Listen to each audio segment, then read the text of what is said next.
What's up, fam? GoofyRhexxi here, and hope everybody is doing well. And welcome, guys, to another week of the Beginners Recap series here. So, not really much going on this week. A lot of kind of just small, very small changes, and we're kind of just gonna dive into it right now. So, right now, still at level 63 at the moment. Has not really been much change. You'll realize that once you start to, get to probably level 60 or so, the progression, the experience points that you're getting to advance to the next level, it just takes quite a considerable amount of time. So just understand that that's just kind of early game grind, early game growing pains. Eventually you'll get to the level, where you can kind of start doing some other things. But the biggest thing is to just make sure, the biggest thing is just to make sure that you're doing your dailies, doing your daily farms, farming for legendaries, keeping up with your campaign notes, doing your raids, things like that, your arena attacks. Eventually you'll kind of continue to grow a little bit more, as things progress. But like I said, still level 63 right now. In terms of our arena report, we actually just did an arena attack right now. This is our arena team. I don't think I've showed you guys this yet. We're using, kind of like a semi Avengers team with Zemo and with Mr. Sinister.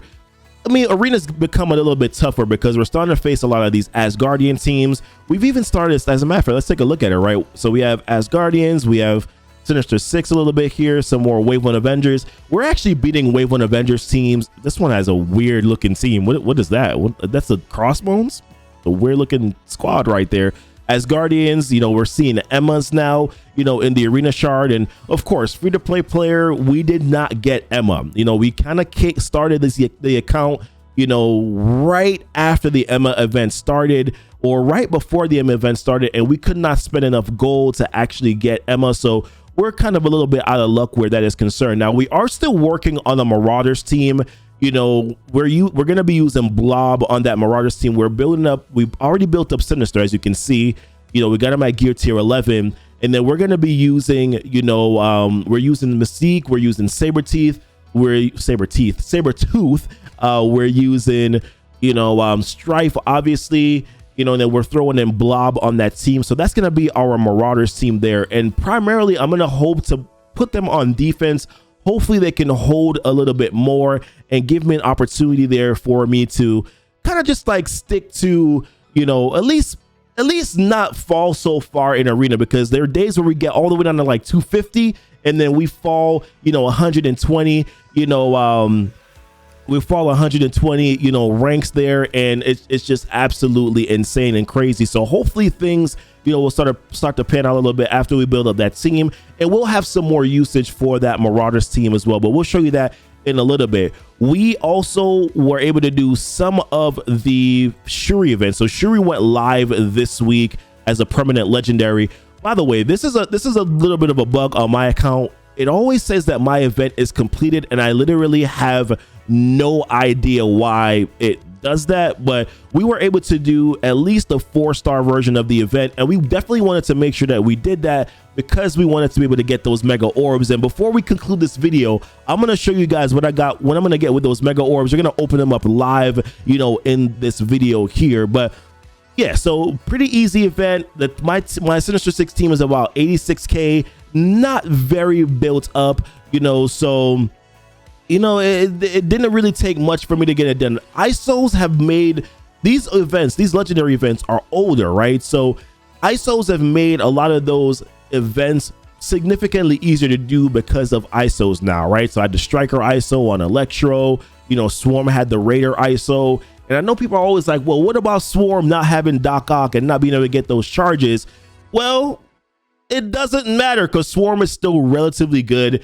If the turn goes longer than 4 turns, trust me, if the match goes bad or goes awry, it's not because of Swarm. It's literally because the entire team just could not manage it. So typically that's the way it goes. But yes, we were able to do the 4-star version of that Shuri event, and we got those mega orbs, and we'll open those on stream. Now, in terms of the roster, what we're doing right now is that we're starting to build out, at the very bottom. What I'm doing with some of the characters at the very bottom of my rosters, I'm starting to bring them up to level 25, level 20 or so that I can at least use them as a early blitz team whenever I'm doing my rotations, or I can use them, or their characters. I'm prioritizing characters that I at least bring to level 20 or 25, characters that I plan on actually building up a little bit later on, right? So Toad will eventually be a part of my BH 2.0 team when I get, you know, Magneto. So at least Toad, I'll put some minor investment into him. Same thing with Killmonger. He's a character that I'm going to use for Chaos Theory later, and also a part of the Mercs team. And then also as well, you can use him, you know, for that Merc Payday event, which we do have, you know, this weekend. So, you know, at least I'll be able to do the 2-star version, because he's not very built up for the 3-star version of it, but at least the 2-star version, I'll be able to get some gold orbs here that will definitely benefit the account. Now, I could put some investment into Domino, but I'm not going to be using her yet. And she's very squishy as a toon, so I don't think that even in Blitz it's going to be worth it.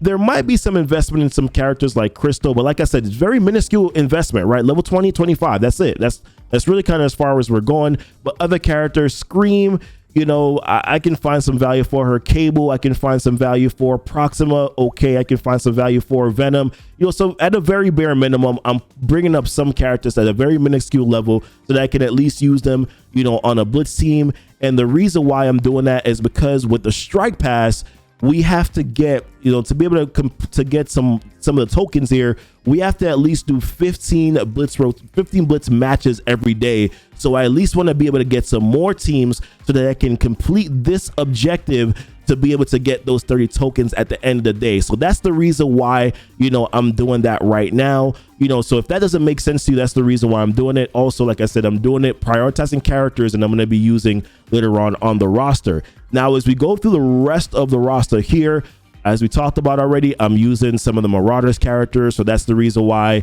you know, Sinister's up there. You can see Mystique, she's at level 60 and gear tier 10. You know, we got Zemo going.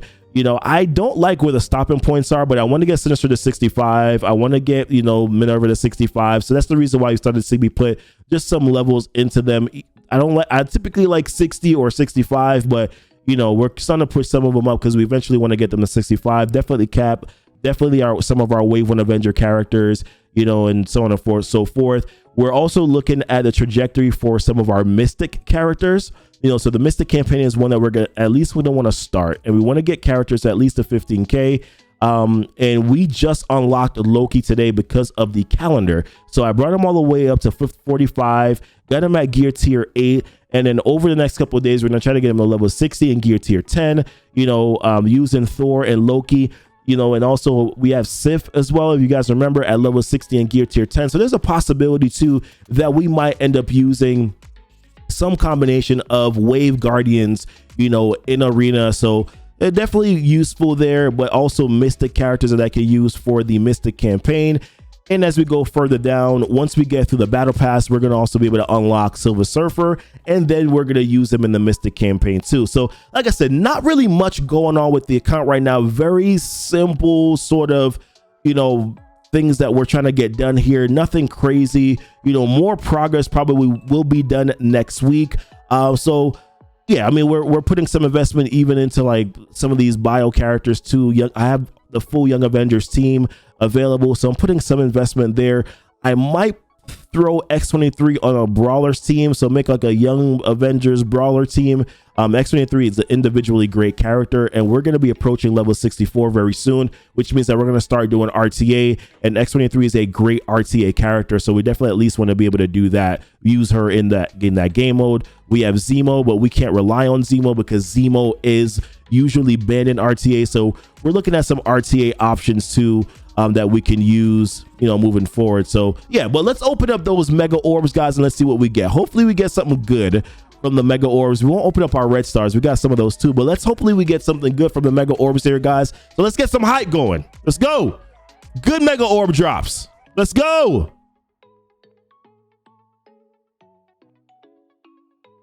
Red Guardian. Okay, I don't hate this. I'm gonna tell you why I don't hate this. I don't necessarily need him right now, but I know later on he's actually a very good character that you can use in those Doom raids. I also know too that with Red Guardian, there is a flash event for training mats that's going to be rolling around soon, right? Red Guardian is a skilled military character that you can use. So this is actually not a bad pull. And Red Guardian is an auto taunt that's better than Drax. So we may potentially be able to use Red Guardian in Arena. We may potentially be able to use Red Guardian in Arena. So let's stay tuned and see how, you know, how well we might be able to use Red Guardian. So Red Guardian is definitely going to get some investment on the roster here. So that's it's a better drop. I feel better about it when I thought about it. Initially, I was like, Red Guardian, but I'm like, nah, we can use Red Guardian. Let's see what we get on this drop, guys. Negasonic, come on, let's go. Wow.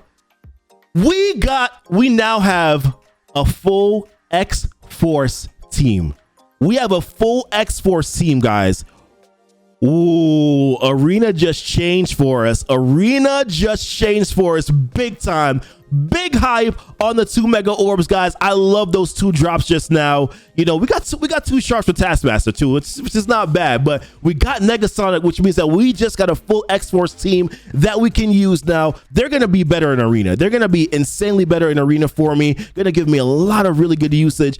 And we also got Red Guardian, who we can also use in Arena and potentially in some areas, you know, for those raid nodes too. So when we start doing beta raids and we start to progress, 2 good drops, y'all. I'm pretty happy about that. So stay tuned, guys. Next week, you know, you'll see some investment into some of these characters here. And hopefully, like I said, guys, this account will progress, eventually get to level 64 so we can start doing some more things with the account. Hopefully we'll have a little bit of a better upgrade next week. But appreciate you guys watching. Y'all be blessed and y'all be safe.